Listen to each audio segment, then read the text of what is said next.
अंतःकरणात मम असतो आणि सामान्य संसारिक माणसाच्या अंतःकरणात सुद्धा मम असतो. मम शब्दाचा अर्थ मोह, ममत्व, माया, प्रेम असा अर्थ घ्या.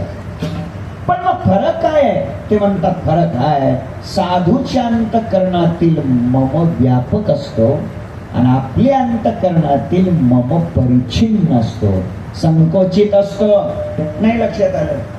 ऐका सोपं. साधूला घर असतं का नसतं? काय कमाल आहे तुमची. उघड्यावरच राहतो का? साधूला घर असतं का नसतं? साधूला घर असतं. संसारिक माणसाला घर असतं का नसतं?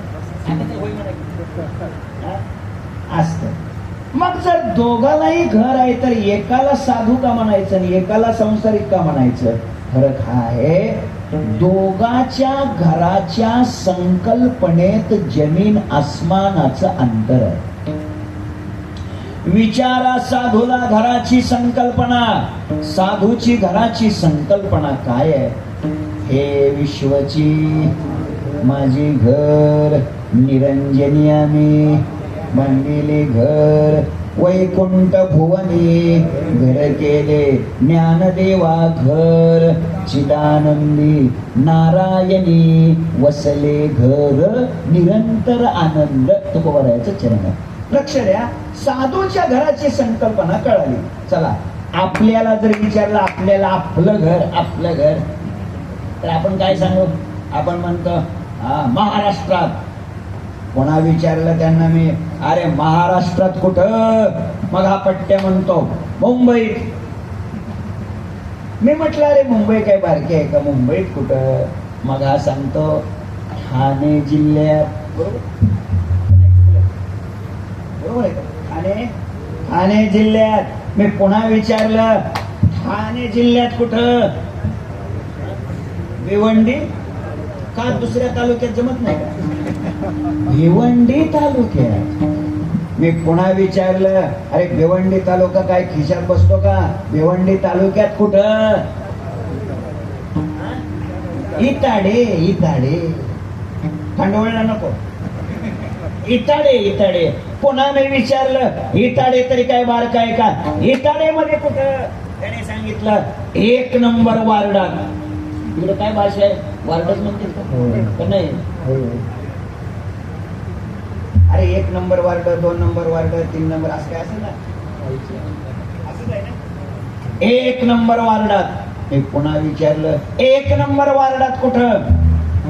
त्याने सांगितलं ते नाही का विठ्ठल रुक्मिणीचं मंदिर, त्याच्या शेजारी. 1 नंबर वार्ड इथंच आहे ना? पुन्हा मी विचारलं तिथं कुठं? ते म्हणले ते 2 मजली घर. मी पुन्हा विचारलं त्या 2 मजली घरात कुठं? त्याने सांगितलं खालच्या मजल्यातली मागची खोली आपलीच आहे. म्हटलं माझा दृष्टांत संपलाय. आपली घराची संकल्पना किती परिच्छिन्न आहे हो. साधूची घराची संकल्पना किती व्यापक आहे हो. आपण आपल्याला राष्ट्रानं संकोचित केलं, विभागानं संकोचित केलं, प्रांतानं संकोचित केलं, जिल्ह्यानं संकोचित केलं, तालुक्यानं संकोचित केलं, पुढं गावानं संकोचित केलं, पुढं वार्डानं संकोचित केलं, पुढं मंदिराच्या जवळ, पुढं 2 मजली, पुढं त्यातल्या खालच्या मजल्यातली मागची काय संकल्पना आहे आपली. अजून विचारतो साधूला कुटुंब असतं का नसतं? काय कमाल आहे तुमची. साधूला कुटुंब असतं का नसतं? असतं. संसारिक माणसाला कुटुंब असतं का नसतं? असतं. मग फरक काय? फरक हाच आहे, दोघाच्या कुटुंबाच्या संकल्पना भिन्न भिन्न आहेत. साधूला विचारा कुटुंब, साधू उत्तर देतात वसुधैव कुटुंबकम, ही साधूची संकल्पना. आणि आपल्याला विचारलं तर आपण फार तर असं म्हणतो कुटुंब वसुधैव. नाही कळलं? डबक्यालाच समुद्र म्हणतो आपण. लक्ष जरा चांगलं द्या. महिना एप्रिलचा होता, साल 2019 होत.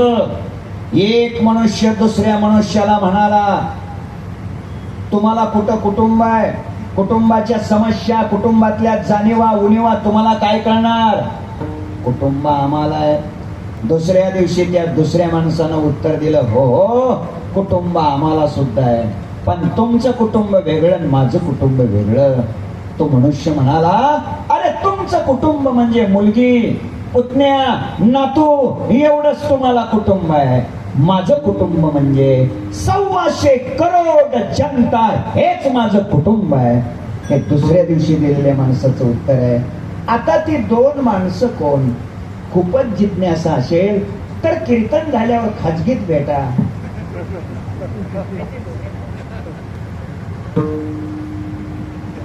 आता मागच्या लोकांना काय कळलं कोणाच ठाऊक, नंतर यांना विचारून घ्या. माझा मुद्दा इतकाच बोलण्याचा आहे, कुटुंब दुःख देत नाही. ऐका, संसार दुःख देत नाही. मग आपल्या जीवनात दुःखाला कारण कोण आहे? सांगेन, कुटुंबाची संकल्पना काय, घराची संकल्पना काय. ऐका दादानो, इथं या विठ्ठल मंदिरामध्ये, या धर्म मंडपामध्ये काय यायचंय त्याचं उत्तर देतो.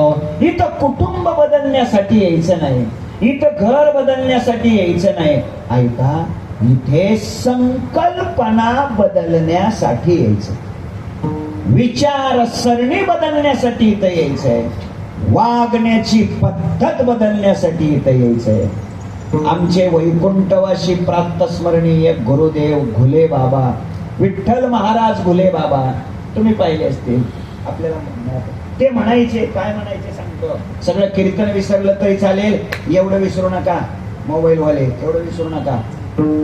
ते असं म्हणायचे, परमार्थात आल्यानंतर, परमार्थात आल्यानंतर मनस्थिती बदलली पाहिजे, परिस्थिती नव्हे. तुम्ही जागे नाही वाटत. परमार्थात आल्यावर, या मंडपात आल्यावर काय बदलली पाहिजे? मनस्थिती बदलली पाहिजे, परिस्थिती नव्हे. आज दुर्दैव हे आहे, आम्ही आमच्या परमार्थाचं मोजमाप आमच्या परिस्थितीवर करायला लागलो. लोक म्हणतात माळ घातल्यापासून चांगलं चाललंय बरं का, पोराला नोकरी बी लागली, सुनली नोकरी करणारीच भेटली, तिकडचं 3 गुंठ्याचं बांधकाम बी चालू आहे, तिथल्या परवानगी विचार मिळाल्या, तिथं 2 बंगल्याचं कामं सुरू झाली. माळ घातल्यापासून चांगलं चाललंय. आता माळ घातल्यावर असलं होत असतं. आता माळ घातल्यावर जर असलं झालं असतं तर माळा पुरले असते का? लक्ष द्या माझ्या मुद्द्याकडे. परमार्थाचं मोजमाप परिस्थितीच्या बदलावर करू नका, मनस्थितीच्या बदलावर. आपल्यात किती बदल झाला.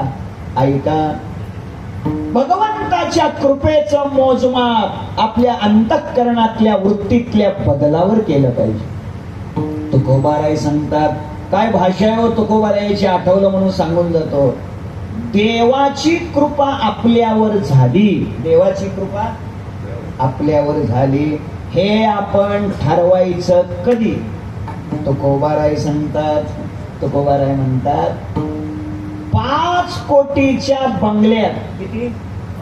5 कोटीच्या बंगल्यात जे सुख मिळतंय, जे सुख वाटतंय, किती कोटीच्या? 5 कोटीचा बंगला असल्यानंतर जे सुख वाटतं, आनंद वाटतो, तेच सुख आणि तोच आनंद स्मशानभूमीत सुद्धा गेल्यावर भेटला पाहिजे. असं जेव्हा होतं तेव्हा ठरवायचं देवाची कृपा झाली. तुकोबारायची चरण आहे. तुकोबाराय सांगतात, स्मशानीच आमा निहालीचे सुख, यानावे कौतुक तुमची कृपा. स्मशान आणि 5 कोटीचा बंगला दोन्ही सारखंच आपल्याला वाटलं पाहिजे. असं जेव्हा वाटेल तेव्हाच ठरवायचं पांडुरंगाची काय झाली? कृपा झाली. माझ्या बोलण्याचा मुद्दा इतका समजून घ्या. इथं यायचंय कशा करता? संकल्पना बदलण्याकरता, विचारसरणी बदलण्याकरता, वागण्याची पद्धत बदलण्याकरिता. आणि मग 68 वर्षात आपण किती बदललो, आपल्यात किती परिवर्तन झालंय, हे ज्याच्या त्याला चांगलं कळत असतं. एवढंच मी आपल्या पुढे व्याख्यान करेन. मुद्दा इतकाच आहे, भक्ताच्या अंतःकरणातील प्रेमाचा विषय व्यापक आहे. सामान्य माणसाच्या अंतःकरणातील प्रेमाचा विषय संकोचित आहे. भक्ताच्या अंतःकरणातील प्रेमाचा विषय देव आहे. आपल्या अंतःकरणातील प्रेमाचा विषय संसार आहे, विषय आहे. आणि देवाच्या अंतःकरणातील प्रेमाचा विषय भक्त आहे. देवाला भक्त किती आवडतात? ज्ञानोबाराय पहिल्याच अध्यायात बोलतात, देखा नवलतया प्रभूचे अद्भुत प्रेम भक्ताचे, जे सारथ्यपण पार्थाचे करीत असे.